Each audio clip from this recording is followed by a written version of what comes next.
Hello po mga kapatid.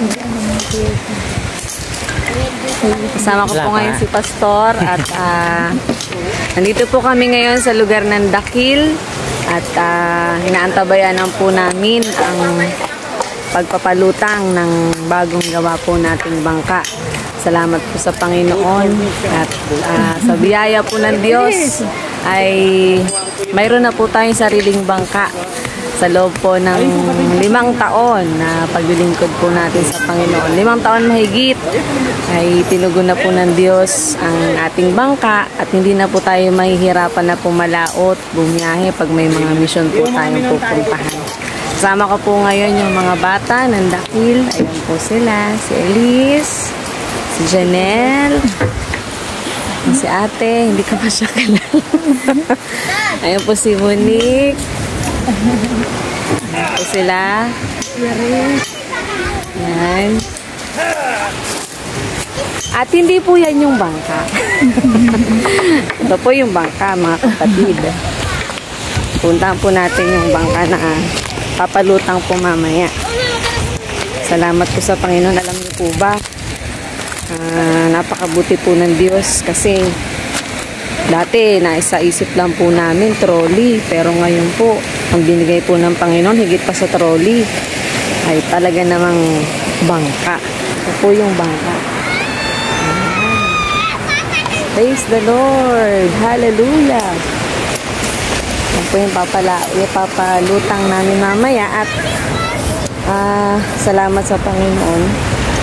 Hindi po namin inaasahan na ganyang kaganda yung bangka na nabuo. Para po yan sa gawain natin sa Panginoon dito sa lugar po ng Quezon upang maabot po natin ang maraming kaluluwa dito sa mga katutubo, sa Dakil, sa Piapi, sa Buton at sa iba't ibang sulok po ng lugar dito sa Quezon.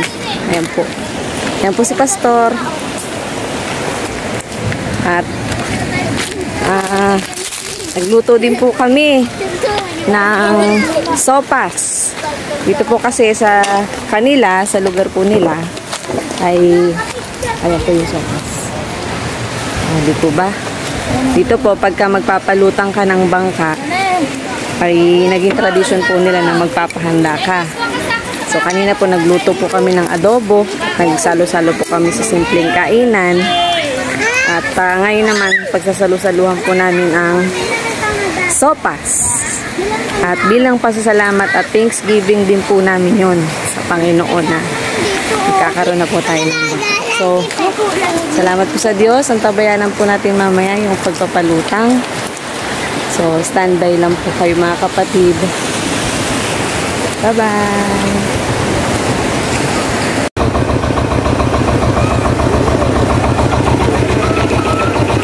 Ang ating gawa. Monique.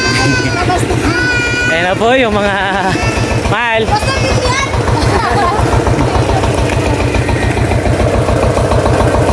Ito po mga unang pasahero.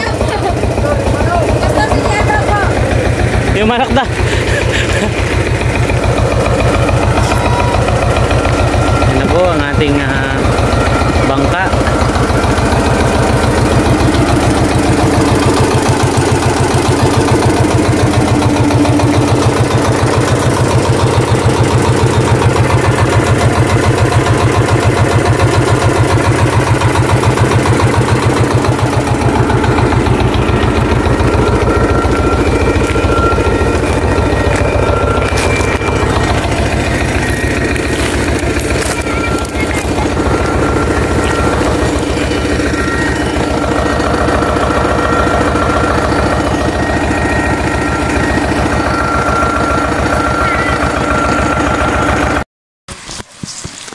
Hello po mga kapatid.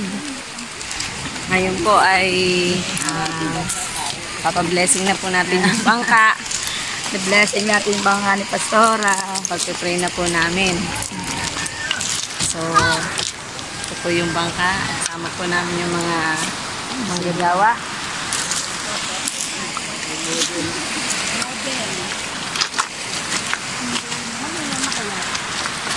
Pray po natin yung bangka na gagamitin na lagi pong samahan ng Panginoon.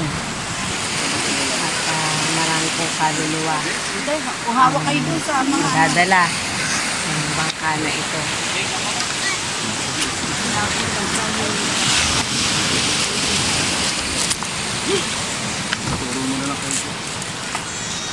Sige po, tayo ay sa ating tradisyonal na ginagawa pagka may mga biyaya ang Panginoon. Siyempre, salamat natin sa Panginoon. Dahil ang sabi sa Biblia, kahit si Haring David sa aklat ng Kronika, ay sabi niya, ano ako upang pagpalain mo naman din sa mga bagay, samantalang ako'y wala.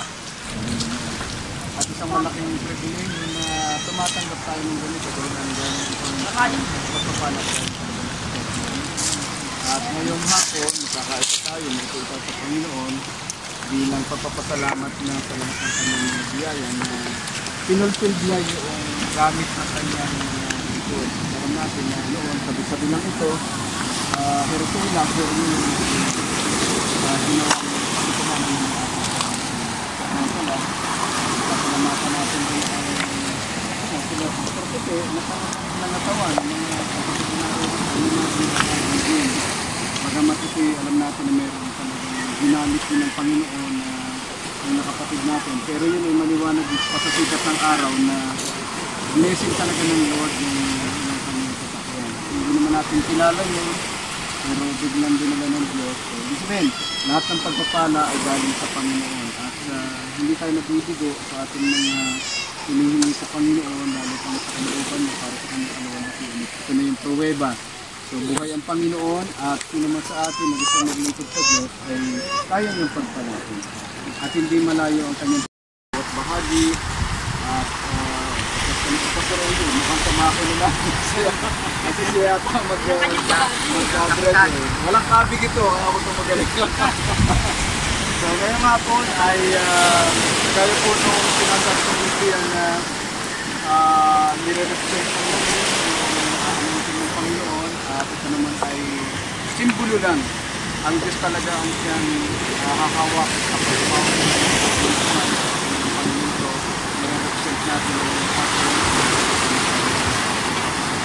Manito ang bagay natin sa Kanya ay kanyang pagpapalain at pagpapalain. So, ano po tayo umawa, hindi na tayo sa pagpapalain.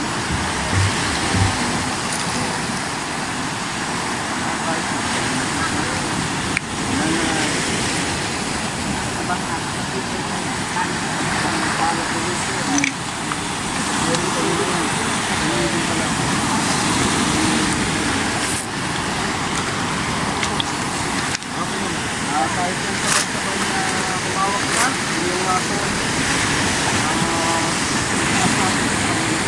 madaw ang hawakan ng ating mga kamay, ay pagpapalain ng ating Diyos. Narito siya, at tayo po ay sinusunod na. Hindi po tayo nalalangin. Pagkaray natin ito, ang mga Panginoon,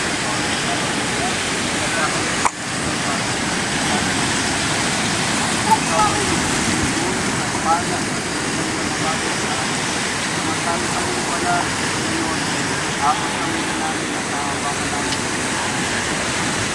Salipang namin.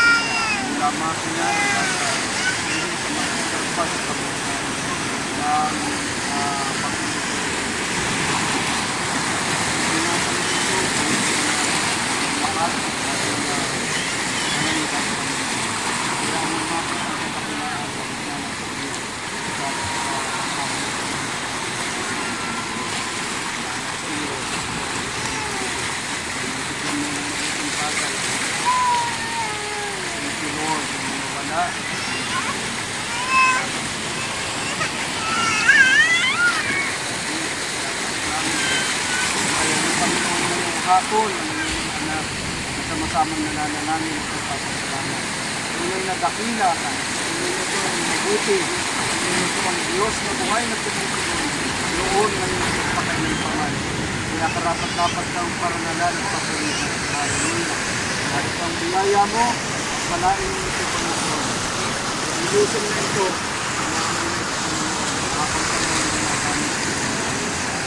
Latan mo ito sa sakuna, sa mga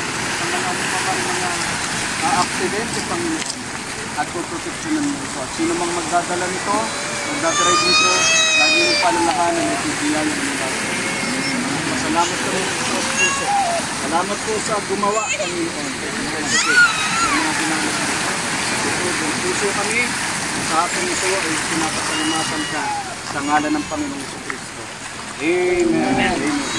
God bless. Ta. Blessing ng Panginoon. Amen.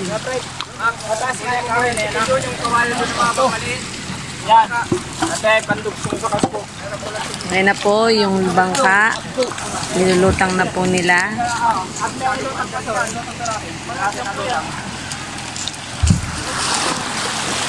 Ayun na po yung bangka at nilulutang na po nila ngayon.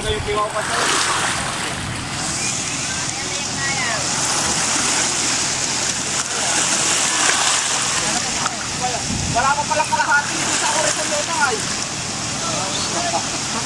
Ibig sabihin, magaan ano? Ayan ang ating pastora ng Pandan. Si Pastora Joanne. Ayan, sasakay na po sila ng bangka para ipalutang yung bangka.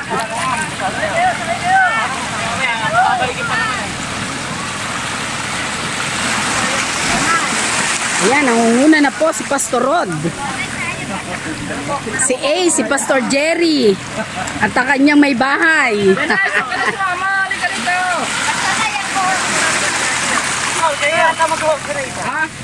Ay, ko daw para... Oh, ayan, si Pastor Tope ang magdadala.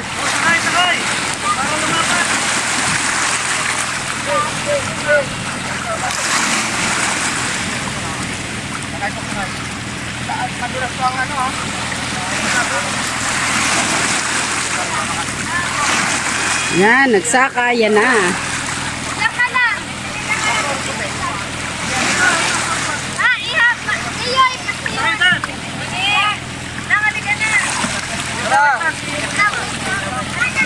Hindi na ako sama. Okay, hindi ako sama. Okay na kayo. Oh, hindi na.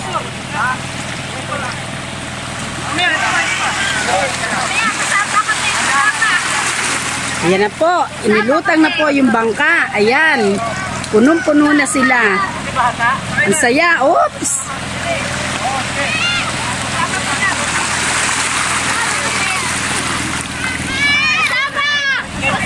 Ayan. Ayan na po. Ayan. Ayan.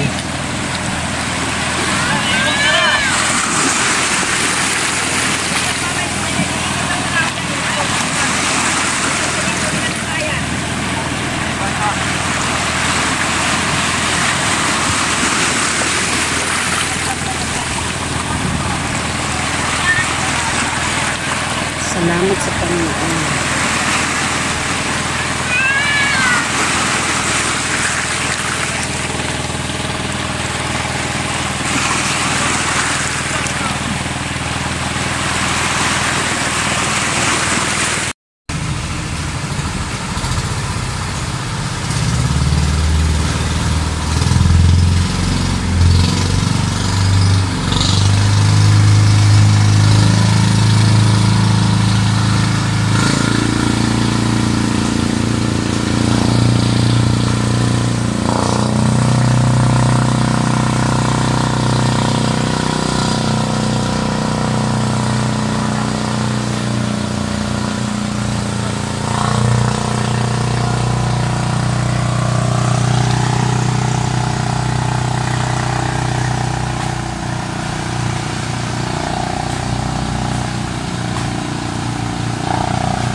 Thank you.